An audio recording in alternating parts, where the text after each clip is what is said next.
Yn y gorffennol oedd y iaith yn iach, bobl yn gallu siarad Cymraeg yn dda, ond rŵan mae'r llais yn marw mo gyflym fedyn ni neu rhywbeth amdano dwi'm yn gwybod, dwi'm yn siŵr dim mwy mor gymaint y sais yn dod a cymryd ein tai, cymryd y iaith, mae Cymru yn newid mae'n ffaith fod un y digwydd ar draws y glad i gyd, ond na mae hen lad fy'n hadau yn annwl i mi, hogyn o Bethesda a meddwl am pethau yn newid, y llefydd newid ein crefydd oherwydd y helynt yma, dwi'n meddwl am y fath o waith sydd yn Bethesda, os ydym heblaw am efalle'r chwarael, neu lotus isbar, os a ffwcol un i trio byw ar, ydach chi'n clywed beth dwi'n trio deud, who had the funk, the rhythm, the blues, dwi'n rapio ar draws mewn cwl, clywed rhywbeth ffres i godi chi o'ch gwrs. Be mae bobl heddiw fod i'n redig gael dyd, i bwynt o'n bobl cyflaen, mae llywodaeth yn ei brysur yn byw, bywyd celebrity i gweld ac edrych a darllen a deall, beth sy'n digwydd yn o byd, mawr calad a cryl, ond dim datrys broblem ma nhw'n cuddiad tu ôl i population control, a dyna beth sy'n digwydd yn y gwledydd third world, a trwy di America, ddim yn llawer gwell i feddwl bod nhw'n gwlad mawr, a cybeithio go banc nhw sydd yn sigro y third world debt i gyd, y third world debt, hen bryd i bws i sefyll lawr wan.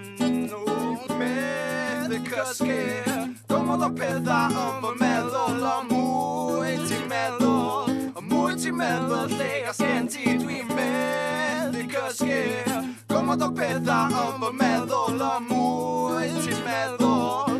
ti'n meddwl, lle a sgen ti. Teimlo fel dwi'n trio cerdded lawr llun ei gil a fo nefyd teimladau yn llifo o dy llun ei syl ar ben fy hun yn codi bob bore heb dim llais dyn llai mynd in my life does dim waith dead and jobs a dwi stuck yn y rut glwad fe'n gut yr ymplod dim bwyd yn y stomach yn neu fi ywsio roi punch i'r person nesa sydd dod yn agos i fi rhagor y punks ar TV yn neu mor gymaint o cash a dim fucking ounce o dalent ac o dydalen mw magazine a sbio arnynt pobl fec yn byw am y fem y pres yn neu fi mewn res dwi'n cens trio cnoi llech yn fy ngeg pissed off yn bod pesta